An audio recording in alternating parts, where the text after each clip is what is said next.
PTI रुकन राजा बशारत कहते हैं कि वोट डायरेक्शन का पार्लिमानी पार्टी को हक हासिल है। पार्टी सरबराह चौधरी शुजात खत भेजने के मजाज नहीं, कानूनी तौर पर डिप्टी स्पीकर काफ लीग के वोट मुस्तरद नहीं कर सकते। डिप्टी स्पीकर बतौर उम्मीदवार परवेज इलाही की हैसियत खत्म कर रहे हैं।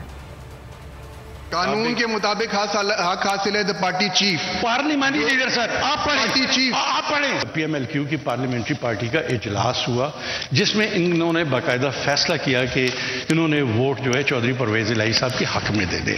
अब आपके फैसले के मुताबिक आप तो कैंडिडेट का कैंडिडेचर ही खत्म कर रहे हैं। चौधरी परवेज इलाही खुद अपने आप को वोट नहीं दे सकता। सर आप कैसे ये फैसला कर सकते हैं कि फलां बंदा वोट दे सकता है या फलां वोट नहीं दे सकता? आपके पास नहीं है। कोर्ट के ऑर्डर के मुताबिक मैं काम कर रहा हूं यहाँ पे। तो चैलेंज आप बेशक जाके चैलेंज करेंगे लेकिन आप कर नहीं सकते। सब्सक्राइब करें और बेल दबाएं ताकि कोई खबर रह न जाए।